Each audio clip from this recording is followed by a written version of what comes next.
അടുത്തതായിട്ട് പറയാനുള്ളത് history of taxonomy, അതായത് നമ്മുടെ വർഗീകരണ ശാസ്ത്രത്തിലെ ചരിത്രത്തെ കുറിച്ചാണ് പറയാൻ പോകുന്നത്. കുറെ ചരിത്രകാരന്മാർ ഓരോന്ന് കണ്ടുപിടിച്ചിട്ടാണ് ലാസ്റ്റ് ഈ ടാക്സോണമിയെ കണ്ടെത്തുന്നത്. അതിന്റെ ചരിത്രമാണ് നമ്മൾ ഡിസ്കസ് ചെയ്യുന്നത്. ഫസ്റ്റ് വണ്ണാണ്, ആദ്യത്തെ വ്യക്തി ആണ് അരിസ്റ്റോട്ടിൽ എന്ന് പറയുന്നത്. ആരാണ് അരിസ്റ്റോട്ടിൽ? അരിസ്റ്റോട്ടിൽ ജീവശാസ്ത്രത്തിന്റെ പിതാവ് എന്നാണ് അറിയപ്പെടുന്നത്. അതായത് ഫാദർ ഓഫ് ബയോളജി എന്ന് ചോദിച്ചാൽ അരിസ്റ്റോട്ടിൽ ജീവികളെ ചുവന്ന രക്തമുള്ളവ അല്ലെങ്കിൽ ജീവികൾക്ക് ചുവന്ന രക്തം അല്ലാത്തവ എന്നിങ്ങനെ തരംതിരിച്ചിരിക്കുന്നു. അതായത് അരിസ്റ്റോട്ടിൽ ക്ലാസിഫൈ ചെയ്തിട്ടുള്ളത് എങ്ങനെയാണ്? He classified organisms as those with red blood cells and those without red blood cells. അദ്ദേഹം ജീവിച്ചിരുന്ന കാലഘട്ടം എന്ന് പറയുന്നത് BC 384 മുതൽ BC 322 വരെയാണ്.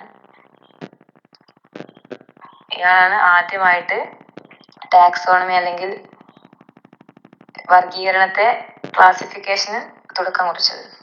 രണ്ടാമത്തെ വ്യക്തിയാണ് തിയോഫ്രാസ്റ്റസ്. ആരാണ് തിയോഫ്രാസ്റ്റസ് എന്ന് പറയുന്നത്? തിയോഫ്രാസ്റ്റസ് സസ്യശാസ്ത്രത്തിന്റെ പിതാവ്. സസ്യശാസ്ത്രത്തിന്റെ പിതാവാണ്. മറ്റേത് ആരായിരുന്നു? ജീവശാസ്ത്രത്തിന്റെ പിതാവായിരുന്നു. ഇത് സസ്യശാസ്ത്രത്തിന്റെ പിതാവ്. സസ്യങ്ങളെ ഏകവർഷികൾ, ദ്വിവർഷികൾ, ബഹുവർഷികൾ എന്ന് തരംതിരിച്ചു. അതായത് ഇദ്ദേഹമാണ് ഫാദർ ഓഫ് ബോട്ടണി എന്ന് പറയുന്നത്. He classified plants into annuals, biennials and perennials. അതായത് ഇവര് കായ്ക്കുന്നതിന്റെയും അല്ലെങ്കിൽ പൂവിടുന്നതിന്റെ അടിസ്ഥാനത്തിലാണ് ആനുവൽസ്, ബൈനിയൽസ് ആൻഡ് പെരനിയൽസ് ആയിട്ട് തരംതിരിച്ചിട്ടുള്ളത്.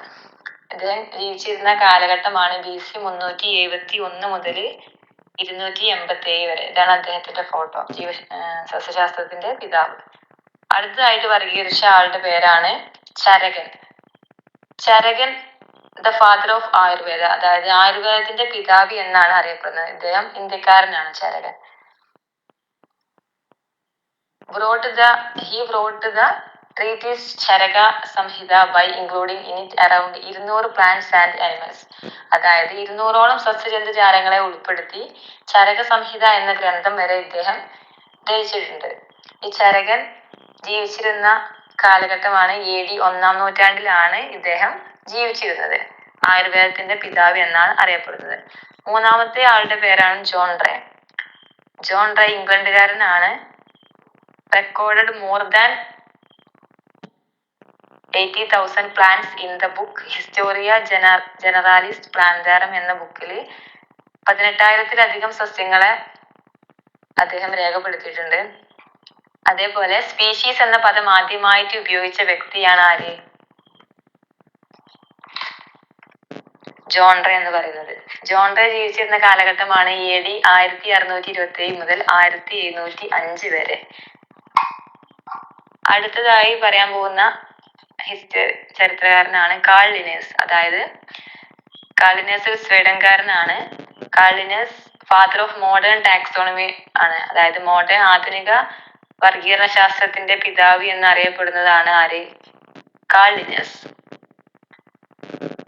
സജസ്റ്റഡ് ദ ടാക്സോണമിക് ഹയറാർക്കി, അതായത് വ്യത്യസ്ത വർഗീകരണ തലങ്ങൾ നിർദ്ദേശിച്ചു. Proposed binomial nomenclature, the scientific naming method for organism. ജീവികൾക്ക് ശാസ്ത്രീയ നാമം നൽകുന്ന ദിനാമ പദ്ധതി ആവിഷ്കരിച്ചത് ഇദ്ദേഹമാണ്.